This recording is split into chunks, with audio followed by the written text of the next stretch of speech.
เตารีดฟินดิบอาการที่ลูกค้าแจ้งนะครับขึ้นในส่วนของตัวไฟ power และ eco กระพริบนะครับเครื่องใช้งานไม่ได้นะครับเมื่อเปิดเครื่องนะครับจะทำการเทสเครื่องดูก่อนนะครับทำการเปิดเครื่องนะครับสังเกตนะครับตัวไฟหน้าเตาจะไม่ติดนะครับติดไฟ power ตัวเดียวนะครับจะขึ้นกระพริบนะครับตามภาพนะครับกดสั่งงานไม่ได้นะครับกดปุ่มใดๆที่ตัวเครื่องไม่ได้ครับต้องถอดปลั๊กอย่างเดียวนะครับ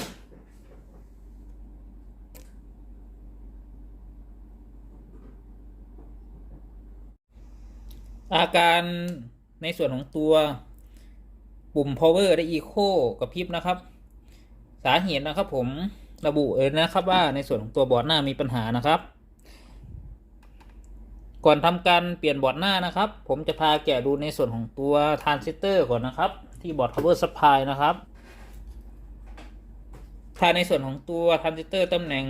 7102นะครับที่ตัวบอร์ด power นะครับเสียนะครับก็คือช็อตนะครับผมในส่วนนี้เปลี่ยนบอร์ดหน้าไปก็อาการเหมือนเดิมนะครับก็คือในส่วนของตัวปุ่ม power แล้วก็ eco ก็กระพริบเหมือนเดิมนะครับต้องเช็คในส่วนนี้ด้วยนะครับเดี๋ยวผมจะพาแกะตรวจเช็คในส่วนของตัวบอร์ด power supply ก่อนนะครับว่าทรานซิสเตอร์ตำแหน่งนี้มีปัญหาหรือเปล่านะครับเดี๋ยวทำการแกะในส่วนของตัวเครื่องเลยนะครับทำการแกะในส่วนของตัวโครงดั้งของตัวเครื่องนะครับ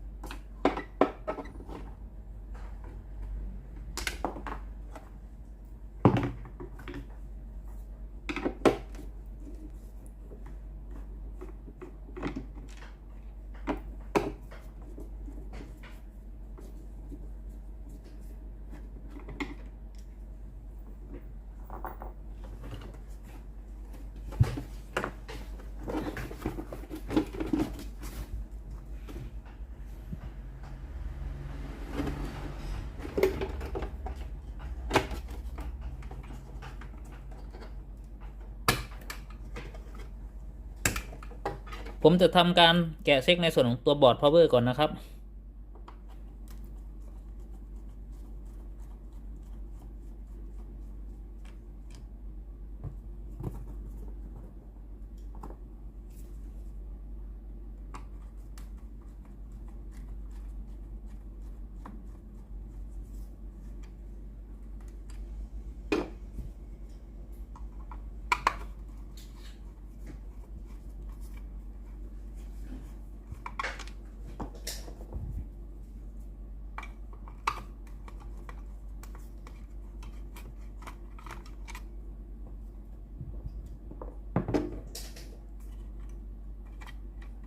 แกะในส่วนของตัวสายเซ็นเซอร์น้ำนะครับ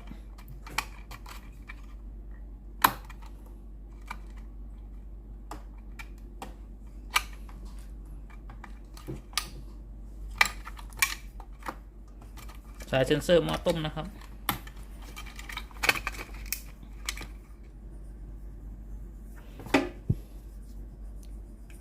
ขันน็อตนะครับ2 ตัวนะครับที่ยึดบอร์ดนะครับ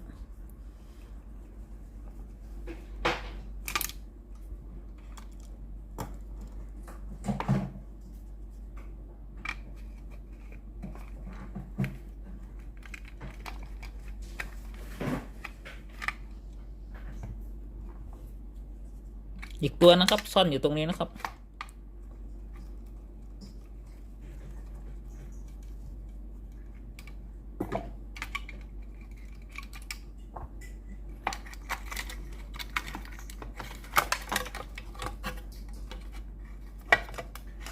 มจะพาวัดในส่วนของตัวทรานซิสเตอร์นะครับคือตัวนี้นะครับว่าทรานซิสเตอร์เสียหรือเปล่านะครับมีการช็อตหรือเปล่านะครับตั้งมิเตอร์อยู่ที่คูณ 1นะครับวัดคร่าวๆในวงจรก่อนนะครับถ้าเสียยังไงค่อยถอดออกมาวัดข้างนอกอีกรอบหนึ่งนะครับ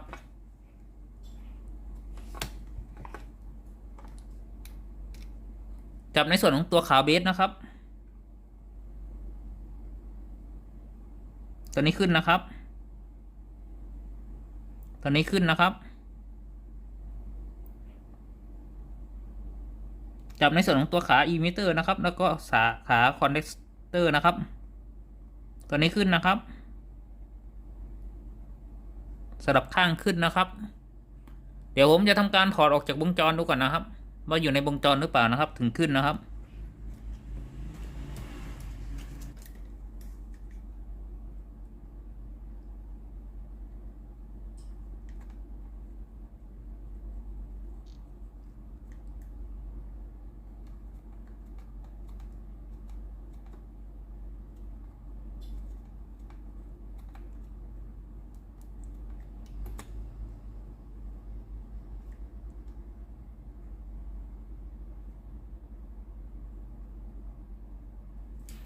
ทำการวัดดูอีกรอบหนึ่งนะครับ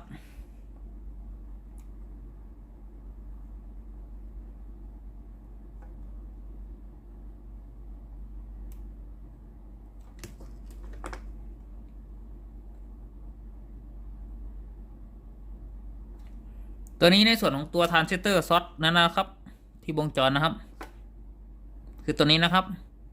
เดี๋ยวผมจะทำการเปลี่ยนออกจากวงจรนะครับตัวนี้คือทรานซิสเตอร์ตัวใหม่นะครับเดี๋ยวผมจะลองวัดดูนะครับเป็นชนิด NPN นะครับผมจะจับในส่วนของตัวขาเบสนะครับแล้วขาคอนเดกเตอร์นะครับตัวนี้ขึ้นนะครับจับในส่วนของตัวขาอิมิเตอร์นะครับตัวนี้ขึ้นนะครับผมจะวัดในส่วนของตัวขาอิมิเตอร์แล้วก็คอนเดกเตอร์นะครับ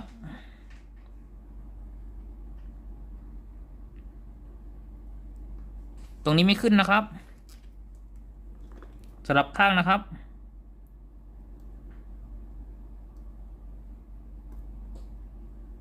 ตรงนี้ไม่ขึ้นนะครับ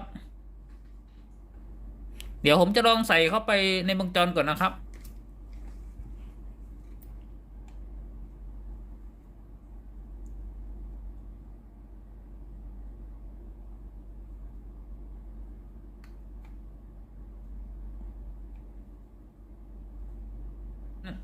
ทำการล้างในส่วนของตัวปิ้นนะครับด้วยทินเนอร์นะครับ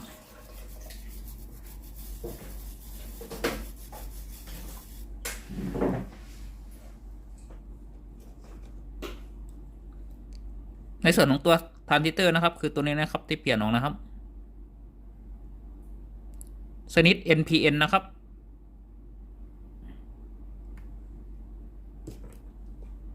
ผมจะทำการประกอบบอร์ดนะครับ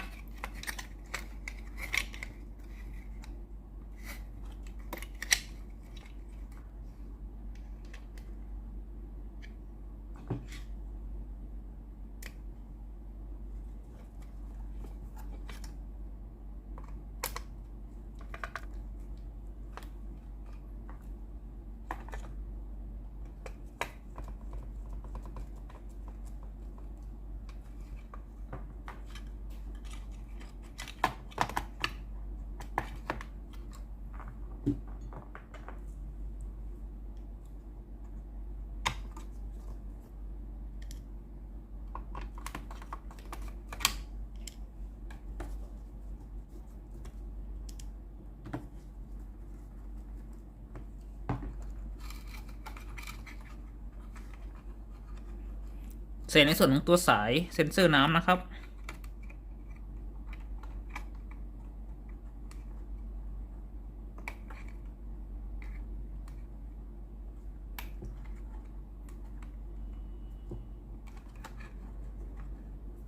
สายเซ็นเซอร์ในส่วนของตัวหม้อต้มนะครับ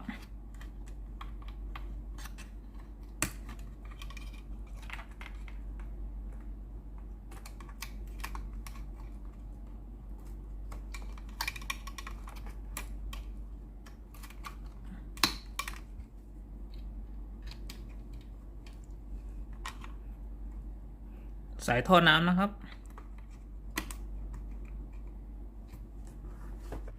ผมก็จะทำการประกอบในส่วนของตัวเครื่องนะครับทำการประกอบเครื่องนะครับให้เรียบร้อยนะครับ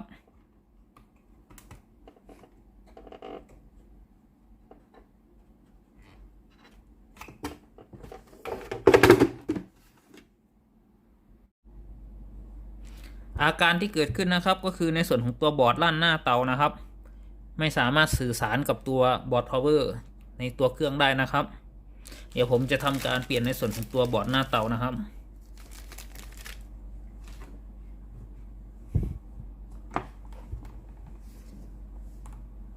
ถอดน็อตด้านหลัง1 ตัวนะครับ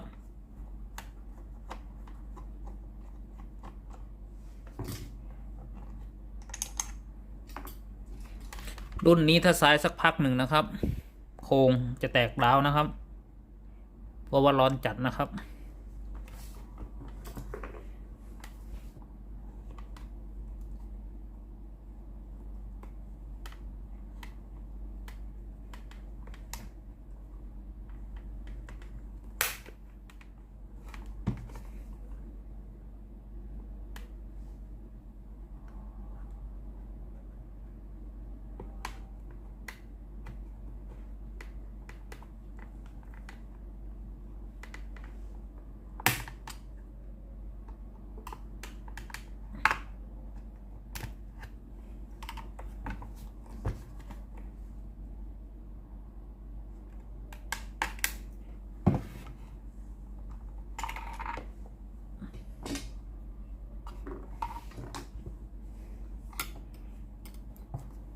ถอดน็อต3 ตัวนะครับ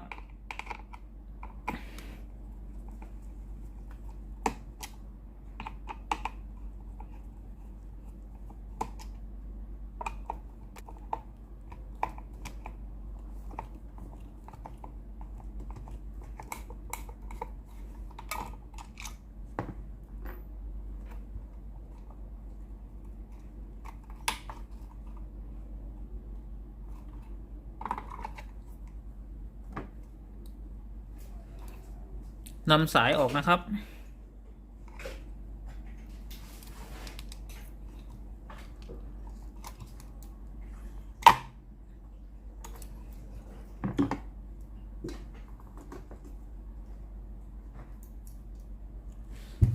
นำบอร์ดตัวใหม่นะครับเข้าไปในวงจรครับใส่ในส่วนของตัวลูกยางก่อนนะครับ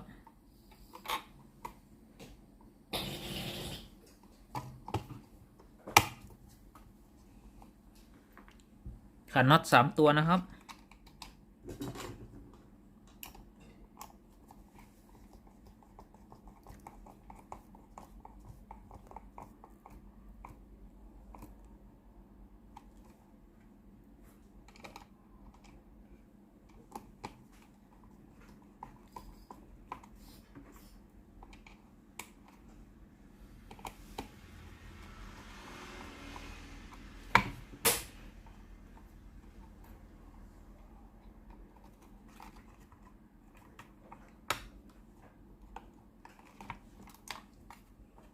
เทสในส่วนของตัวสวิตช์ปุ่มกดก่อนนะครับก่อนประกอบ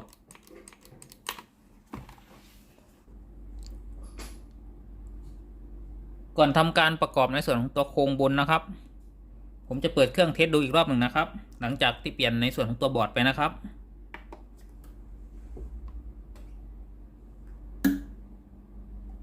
เครื่องเปิดติดแล้วนะครับไฟ Eco Power ไม่มีแล้วนะครับเดี๋ยวผมจะทำการประกอบเครื่องก่อนนะครับจะทำการใส่โครงเข้าไปในวงจรนะครับ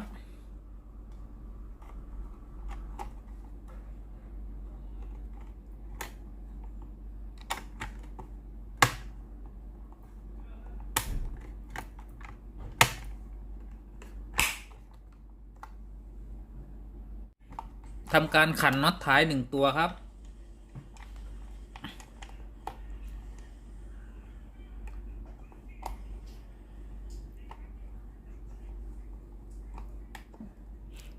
จากนั้นทำการเปิดเครื่องลองดูอีกรอบหนึ่งครับ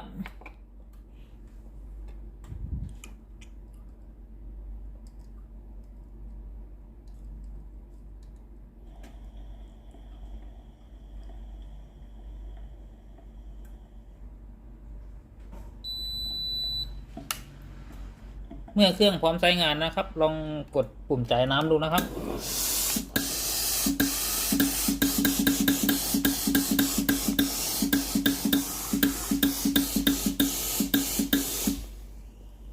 ตัวนี้ให้น้ำออกปกติเลยนะครับ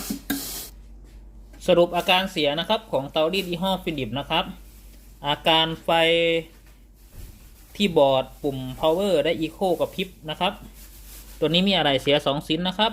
ในส่วนของตัวทรานซิสเตอร์นะครับและในส่วนของตัวบอร์ดหน้านะครับ